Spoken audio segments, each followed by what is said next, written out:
Welcome to an episode of Jazz Sports Talk. Welcome to the 2024 College Football Bowl Mania 2. That's right. It's the second video in terms of the college bowl game situation, as I'm just getting everything sorted, and I couldn't get this done beforehand. Why would I? That would make more sense, wouldn't it? So I apologize for all the extra noise there. And this is just going to deal with 3 days only of bowl games, the 26th to the 28th. It's going to be a huge swath of games. And I'm making this video, exact same time frame.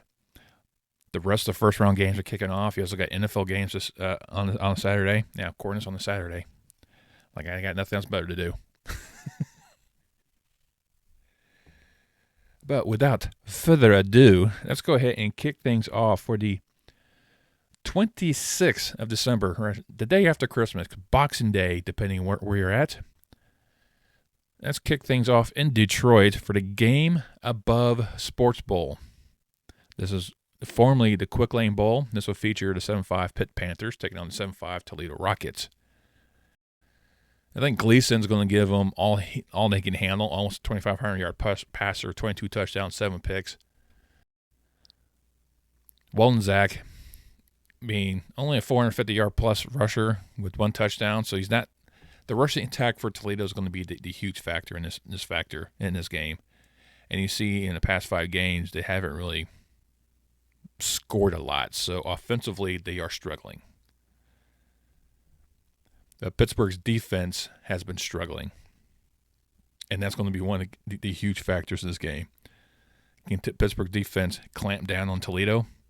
Or can Toledo, move out? Right now, Pitt's favored analytically by 70%. They have a 9-point advantage in this game. I get it. It's a power school versus a group school. You tend to favor the power school in these matchups. I don't know. The way Pitt has been playing towards the end of their season, and it's been atrocious. They were poised to make a name for themselves, and it just went away. The thing of being outgunned by SMU just took the wind right out of their sails. Clemson edged them out as well. Virginia. But those last 2 games, but they just got completely decimated. I have a feeling it's going to be a closer matchup. I do think it's going to be like a 24-20 matchup like it was against Clemson. And I'm going to go Toledo in a shocker. Knocking off Pittsburgh. We'll leave the Motor City, and we're going to head out to Chase Field out there in Phoenix, Arizona for the Rate Bowl. We'll feature 7-5 Rutgers against 8-4 K-State in a Big 10, Big 12 showdown out there in the desert. And this one could be interesting. K-State had opportunities to have a good season. They just fell short against some of the bigger players in the Big 12, especially Arizona State, Iowa State. Now, those are actually 2 games I picked K-State to win. Rutgers did great against the lesser opponents, you probably could say, in the Big 10, and not so much against those with, winning records. It's kind of like it. Give or take in that aspect. But Rutgers still has a decent quarterback in Kamanis. I'm probably butchering his name. Almost 2,500 yards passer, 17 touchdowns, 6 picks. While Monangia, over 1,200 yards rushing and 13 touchdowns. Give the Scarlet Knights a lot of things to look forward to. And Avery Johnson for the Wildcats, over 2,500 yards passing, 22 touchdowns. Then you had Giddens, over 1,300 yards rushing and 7 touchdowns. Give K-State a little more potent offense for Rutgers to worry about. And Rutgers' defense has been susceptible to plays and the offenses, garnering big turnouts and whatnot. Analytically, K-State's favored by 70%. K-State also have a 6.5-point spread. I like both of these. I think K-State will will probably struggle early against Rutgers, but in the end, it's going to be too much of the Wildcats for the Knights to really tame. Then we're headed to Mobile, Alabama for the 6-8 Ventures Bowl between 7-5 Arkansas State and 7-5 Bowling Green Falcons. The battle between the Sun Belt and the MAC down there in the Gulf Coast. Rayner for the Red Wolves, over 2,500 yards passing, 14 touchdowns, but he does have 9 picks, and he needs to clean that up if he's going to be successful against the Falcons. Wallace, over 600 yards, 10 touchdowns. Definitely need a bigger rushing attempts. I mean, he does have 139 carries, but he only has 622 yards. He's just a bruiser, but you need those breakout runs. Baslak for Bowling Green, over 2,600 yards, 15 touchdowns, 5 picks. But they're Stewart's almost 900 yards on the ground, 6 touchdowns. So definitely a balanced offense. Probably need more from the rushing attack from Bowling Green to really dictate the matchup between these two. But right now, analytically, Bowling Green's is a 68% advantage, and they're also favored by 7.5.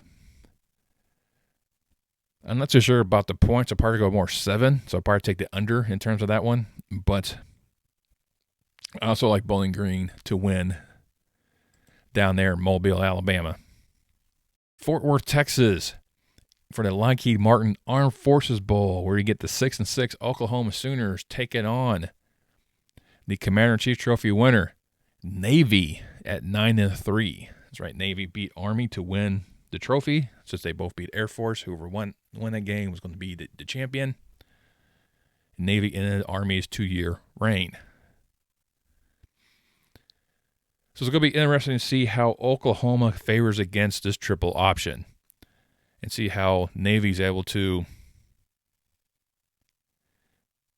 take this against a bigger program. I mean, they're not going to have the same success like they did against Army, because Army plays a very similar style game, so you're able to counterbalance them quite well. Horvath for the midshipmen, 1,200 yards in the air, almost 1,100 yards on the ground. So that's going to be a huge factor for Oklahoma trying to figure out how to stop the dual threat, because it's a triple option.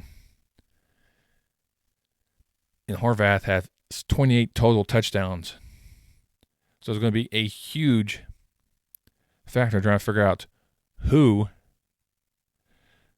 is going to contain Horvath and how many you try to plug the holes. Which then, if you do that, then you leave your secondary vulnerable for Horvath to throw, and he can throw. Now, Arnold for the Sooners, 1,400 yards passing, 12 touchdowns, 3 interceptions. Barnes doesn't even have 600 yards on the ground and only 5 touchdowns. So the offense for the Sooners is a huge issue. Right now, analytically, Oklahoma's favored by 74%. Oklahoma also has a 9-point advantage.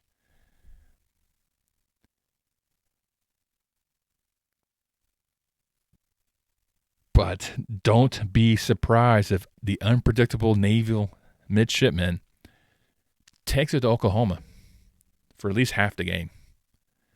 I have a feeling that first half you might see a very, either Oklahoma's barely leading or it's. No, let me take that back. I wouldn't be surprised if Navy's leading in half. I would not be surprised at all. I have a feeling that first half is going to be low scoring. It's going to be advantage Navy. But the second half, if Oklahoma can make those adjustments on defense, make those adjustments on offense all around to really take advantage of some of the weak points of the naval system and sink their battleship. And I think Oklahoma should be able to get past Navy and win the Armed Forces Bowl. Now head out to Birmingham, Alabama, over there at Protective Field. When you get the 7-5 Yellow Jackets of Georgia Tech taking on the 6-6 Vanderbilt Commodores. 2 surprise teams, the ACC and SEC respectively. These guys were knocking off big players, taking big players to the limit. They just couldn't quite get over the hump. Pavia being the dual threat quarterback that he is for Vanderbilt, over 2,100 yards in the air. He also has over 700 yards on the ground with a combined 23 touchdowns. What can the Yellow Jackets do to try to contain this threat that he could propose? Now for Georgia Tech, King, only 1,900 yards in the air, 11 touchdowns. And Haynes, over 800 yards on the ground, 9 touchdowns. But they had definitely been gelling well towards the end of the year. And they could have knocked off Georgia. They really changed the whole aspect of the college playoff landscape. And seeing the track records going in here,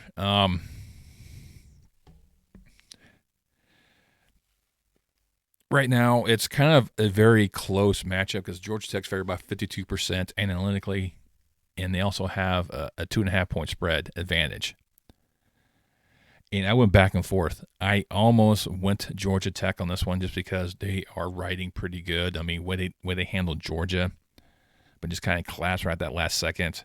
And then you also have there's 2 good wins against NC State, Miami towards the end of the year that really elevate their playing style.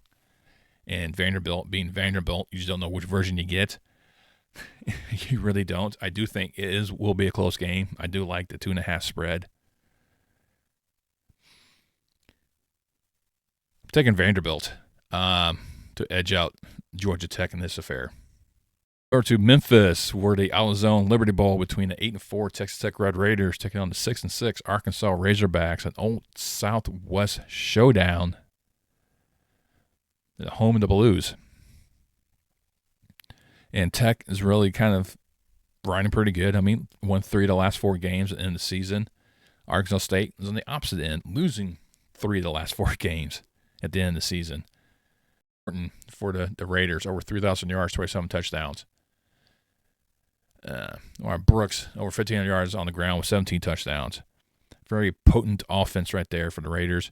While Arkansas Green, over 2,800 yards in the air, 13 touchdowns, but he has 9 interceptions, so he needs to limit his errant throws and make better decisions in the passing game. And Jackson for the Hogs, 790 yards, 15 touchdowns. Right now, analytically, Arkansas's favorite at 56%. They also have a 2.5-point spread advantage. So everything's pointing towards Arkansas. Texas Tech right now has momentum. They have more firepower.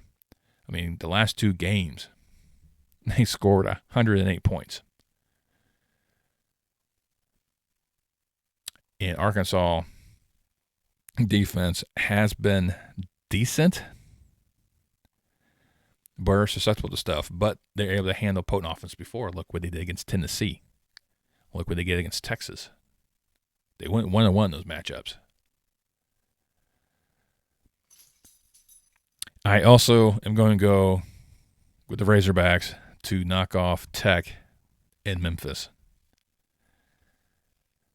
Now we have the Holiday Bowl out there in Snapdragon Stadium. So they're all going to play in Petco. They actually moved to the brand new, newer stadium in Snapdragon. We get the 21st ranked Syracuse Orange at 9-3, taking on Washington State, who's at 8-4. Ford, 4,300 yards in the air, 29 touchdowns, but he does have 12 picks. That's one of his downsides to him. He does throw interceptions, which gives Wazoo chances to capitalize on his mistakes. Allen, a 900-yard rusher, 14 touchdowns. I do think he probably could break 1,000 yards with this game if he's able to get 99 yards, which is not unheard of. But we'll see what the Wazoo defense gives him. For Matter, over 3,100 yards, 29 touchdowns, 7 picks. But he also has another 800 yards plus rushing and 15 touchdowns. A dual threat quarterback that Syracuse is going to have to find ways to contain, and I think they can. This will probably be a high-scoring game right now. The over-under on this one is 61.5. Fair. That's a fair assessment. I do think a Syracuse defense allows a lot of points. Washington defense doesn't really until they do. If their offense is scoring, the defense lets the opposing team score. It's weird. They match the intensity of the other defense perfectly. Analytically, Syracuse at the 55% advantage. They also have a 4.5-point spread advantage as well as this game. I kind of like that as well. I'm going to go with Syracuse to win out there in San Diego. Now it's time to head out to Las Vegas for the Las Vegas Bowl between the 6-6 USC Trojans and 8-4 Texas A&M Aggies. Two marquee programs. So A&M is reeling right now, and this is something they got to try to overcome in this matchup. And I think USC is going to be a very, very difficult animal to try to overcome. For Moss, he leads the Trojans with over 25 yards in the air, 18 touchdowns, but he does have 9 picks, and that is his problem. That's the weakness of this team. It's him making errant throws into coverage. That was evident in that Notre Dame game. Marks is going to be a huge factor in this game. Over 1,100 yards on the ground, 9 touchdowns. He needs to find pay dirt, but he can dictate the pace of the defense and how this game is going to play with his rushing ability. On the other side, can Reed continue to develop and really rise to the occasion and maybe avoid this rush the USC defense is going to put on him? And that's going to be part of the problem with him, is he can't handle the pressure. 1,500 yards, 12 touchdowns. And Moss, for the Aggies, over 760 yards, 10 touchdowns. So it's a very young offensive weaponry right there to try to overcome this defense. And that's going to be a hard sell to kind of make, because right now, analytically, there are splits basically down the middle with USC with a slight advantage. Point spread, it has it A&M with a 1-point advantage. So this game is going to be a coin flip. And I don't know, the way A&M's playing right now, it's going to be hard for me to really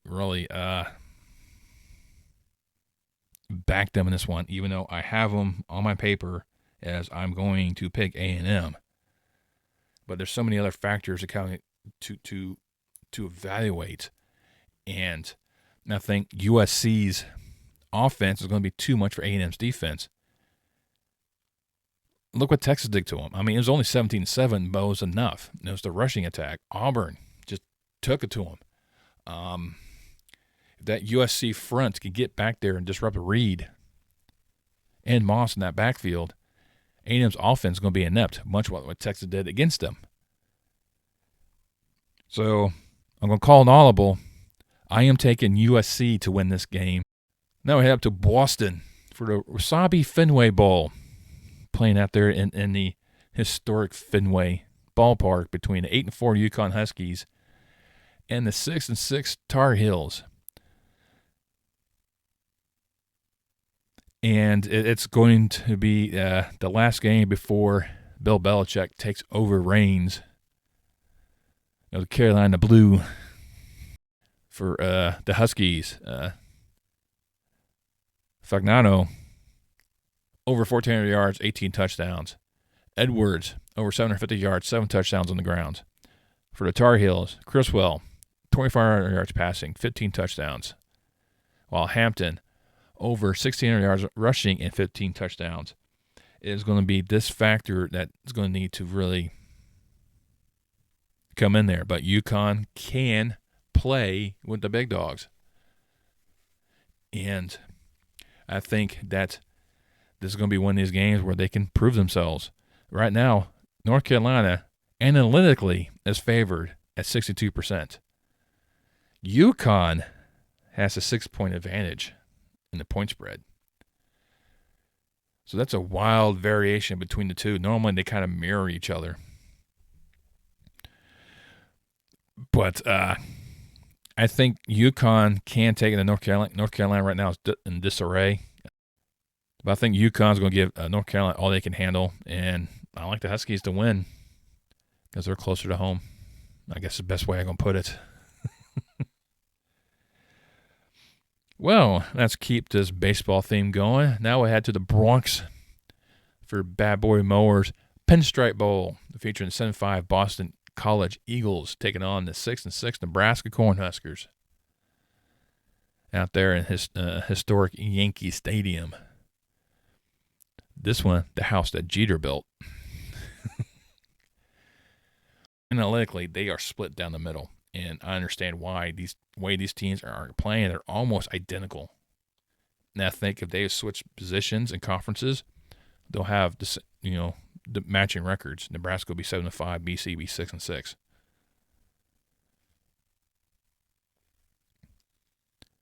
For the Eagles, Castellanos, over 1,300 yards passing, 18 touchdowns, while Raiola, the Mahomes wannabe, almost 2,600 yards, 12 touchdowns, but 10 picks. 10! And that's his problem right there. Trying to do much, trying to force the throws, and that's part of the issues you're going to have with Raiola is he's just trying to do too much, and that's you have to rely on other aspects of the team.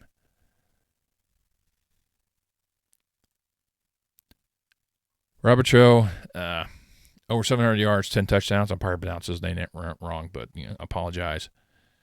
And then Daldell for the Huskers, over 600 yards, 12 touchdowns. And that's what Nebraska's going to have to run. They're going to have to go back to the old school manner of Cornhusker football, of the big red football. It's just ground and pound and just run the ball down your throat. And that's going to be what's going to dictate what this one's going to go. Like I said, analytically, they are split. Momentum is with BC. Nebraska does have a 3.5-point spread advantage. But because of momentum, I'm taking BC to edge out Nebraska out there in the Bronx. Head to the New Mexico Bowl out there in Albuquerque, New Mexico, feature the Sun Belt runner-up, Louisiana Raging Cajuns, taking on the TCU Horned Frogs.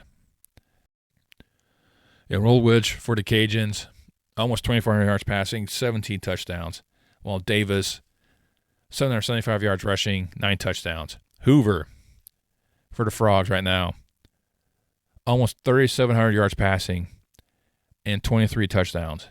And Cook, not even a little over 460 yards rushing, 9 touchdowns. You definitely tell that TCU is an aerial threat. And they're kind of gone away a little bit from the rushing attack, and that could be an issue leading this team moving forward. Is if they come too one-dimensional, are they going to be too easy to predict to take care of? But analytically right now, they're favored by 69%. They also have a 9.5-point spread. Everything's pointing to TCU because of the aerial assassin that Hoover can be. But can Louisiana step up and take away that and force TCU to run the ball? That's going to be a huge question mark on this game. Is can the Cajuns really, dictate the TCU offense? TCU's defense is going to give up the plays.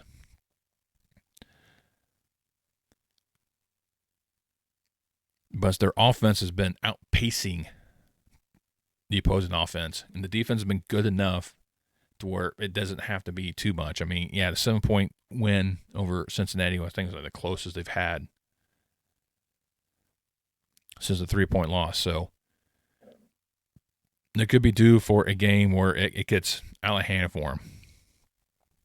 And this could be that game. Everything's pointing Horned Frogs.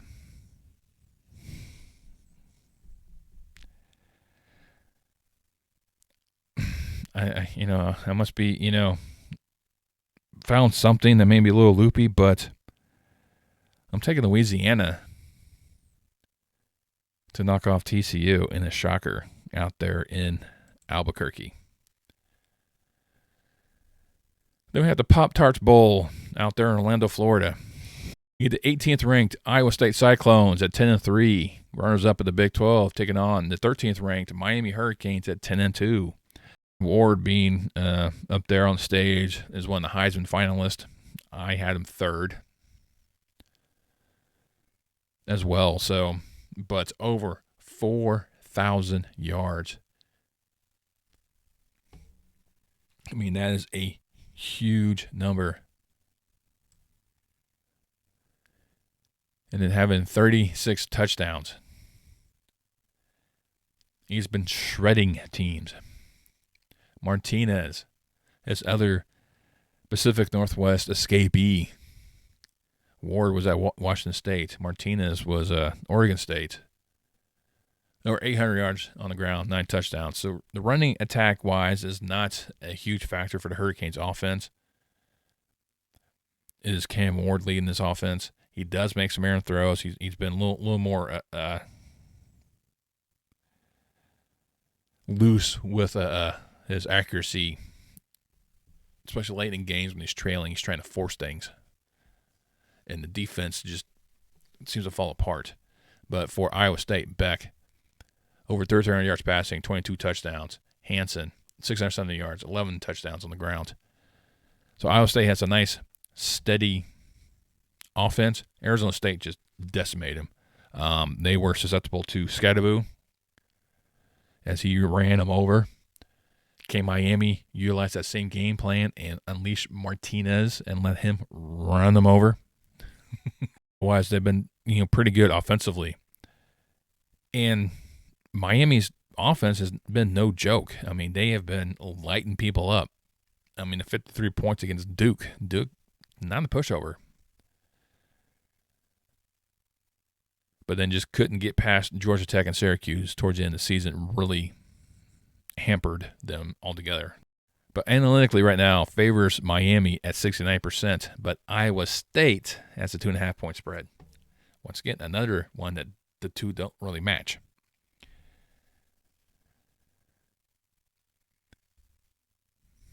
For me, I think it's going to be more Iowa State because I don't think the players are going to be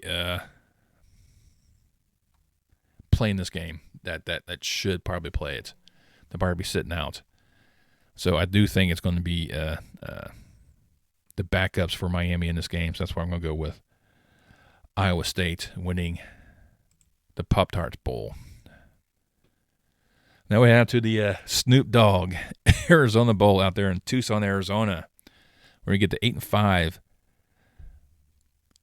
MAC runner-up in Miami. Redhawks taking on 8-4 Colorado State Rams at the Mountain West. Gabbert for the Redhawks, over 27 yards passing, 21 touchdowns. Colorado State, I'm going to butcher his name, so bear with me.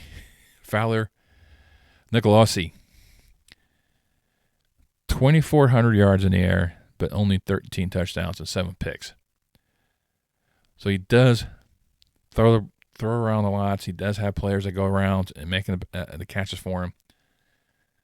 But it's almost a 2-for-1 in terms of touchdown and interception ratio. Mose for the Redhawks, over 1,000 yards on the ground, 4 touchdowns. Morrow for the Rams, almost 1,000 yards with 9 touchdowns. So it's going to be, I think it'll be a good balance between the two in terms of passing and rushing. I do think Miami's offense is slightly better. And we'll kind of see how these two interact with each other out there in Tucson. So right now it's pretty much right down the middle, or not right down the middle, but 57% favor of Miami. Miami has a 2.5-point spread. I like Miami in this one as well. I do think getting embarrassed by Ohio, they're going to look to try to make a statement on this one. Gabbert's probably looking to try to use that use this game as some more footage for NFL scouts. But I give it to the Redhawks to win the Arizona Bowl. Then we have a rivalry game going up to Annapolis, Maryland for the Military Bowl between East Carolina and NC State. These two do have a small rivalry, and they're going to take that show up into Maryland.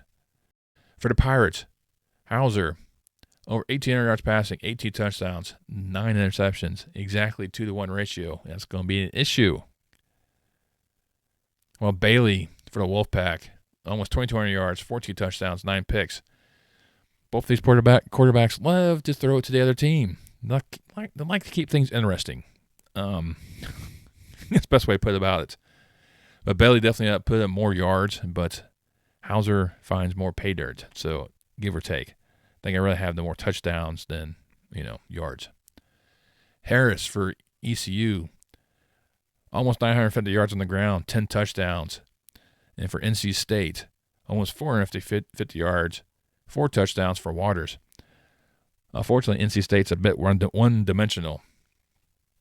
So if East Carolina can try to limit the effects of the passing attack, are Wolfpack able to run over the Pirates? That's going to be a factor in this one. East Carolina does have a rushing attack. They can get at you.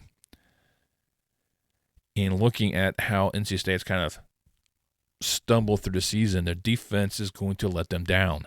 And East Carolina is definitely not a team to let their defense kind of slip on you. Analytically, though, 64% advantage for NC State. They're also favored by 5. There's another of the has not going at it. I myself think that this is going to be a close game, and East Carolina's not going to have the ability to really put forward a lot of points. They will have their way with NC State's defense. I think that's just going to happen. But NC State has proven that they can be effective as well. That game against North Carolina is evident that they were in that matchup. The game against Georgia Tech, they were in that matchup. And they're winning one of those 2 games. So as long as they keep that same mentality, is just keep going. Just don't worry about what you cough up. Just go out to the next play, make the next catch, make the next block. Control with what you can control and just move forward. And I do think NC State will end up winning. However, I do think it'll be less than 5. I think it's going to be a lot closer than what the point spread indicates. Of course, this is, according to this video, 7 days, a week out from when it's actually going to happen. So the numbers could shift during that time frame. But I would take East Carolina for the points if they stay around this 5-point mark. I think it's going to be a 3-point affair, but it will give it to the Wolfpack to win this matchup. Then out to San Antonio. We get the 17th ranked BY Cougars at 10-2, taking on the 23rd ranked Colorado Buffaloes at 9-3. It's like, wait a minute. Both teams are in the Big 12. You're absolutely right. But the Pac-12 still has their bowl game tie-ins, which means all the teams that left the Pac-12 are still tied in with the bowl agreements they had in place with the Pac-12. Thus, you get this Big 12 showdown between BYU and Colorado. 2 teams left out the Big 12 title game.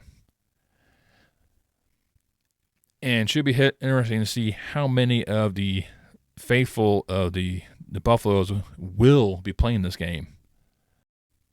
Because I don't think I've seen much in terms of who's going to be sitting out and who's actually going to be playing this game.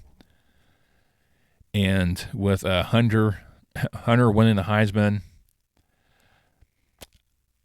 I don't really see him playing this game at all. I don't really see Sanders playing this game either. I think both these two might sit out this game just to prepare for the draft. I haven't heard anything, but like I said, I'm like a week out recording this video, so things could change from here to there. So I'm not going to really go over the stats too much with these players because I am uncertain if they're going to play, and that's going to really dictate how this game goes. But Sanders is definitely a unique quarterback, almost 4,000 yards passing with 35 touchdowns. And when you have somebody like Travis Hunter to throw to, it makes your job a lot easier because he caught 14 of those touchdowns. Retzlaff, no slouch either, but he's a 2-for-1 in terms of touchdowns and interceptions, 20 and 10. Martin, not much of a factor, as well as Augusta for the Buffaloes, not much of a factor in the rushing attack between these two. I mean, combined, they can barely make 10 touchdowns. So these are both aerial threat teams. And with that being said, analytically right now, it's 58% advantage for Colorado. They're evenly matched up in this one. I just have a feeling it's going to be, even though it's a good game between these two, but me not knowing who's going to be in for Colorado because of the high possibility of high first-round draft picks by both Hunter and Sanders. I think they both might sit out. I'll give the advantage to BYU, just because of the possibilities of those guys sitting out. And then we'll head over to Shreveport for the Independence Bowl, which will feature the 11-2 Black Knights of Army, who 22nd ranked. The American champion, but not the CIC winner, will take on what's supposed to be Marshall. Funny thing happened to the Sun Belt champions. After they won, their coach left because he was in contract talks with the administration. They would not renew his contract. So as soon as it was done, he left the program and signed with Southern Miss. After he done that, 55 players entered the transfer portal. Many of the staff also left as well, many of them joining the coach into Southern Miss. Marshall didn't have a team to field. They did not have enough players. So they had to pull out of the bowl game. So that means Louisiana Tech got the invite at 5-7. I think just because they're just right down the field, it's like, hey, you guys are still hanging around, right? Come on over. You get to play the bowl game. It's just ridiculous how this was. But Army definitely has got to lick their wounds after embarrassment to Navy in D.C. But, can Louisiana Tech stop the triple option and really contain this rushing attack? They have some issues with that, where the defense has stepped up in some games. Much in favor of the Bulldogs right now. Army is favored 77%, and unlikely Army has a 9-point advantage. I think it's going to be Army all day long in this game. And I'm taking Army to win the Independence Bowl. Where you go? Those are my 3 days of bowl games lopped up. This huge stretch of games. Didn't stretch too much. But it's just one of these things is like a lot of bowl games, a lot of things got to cover, a lot of good matchups, a lot of unique matchups. And we'll have to see how this moves forward, how many teams are going to have their players sit out because of the draft and whatnot. But definitely look forward to watching some playoff football as I edit this video and get this out to y'all. Let me know down the bottom what you think I got wrong, what you think I got right, what do you love about this, what you hate about this.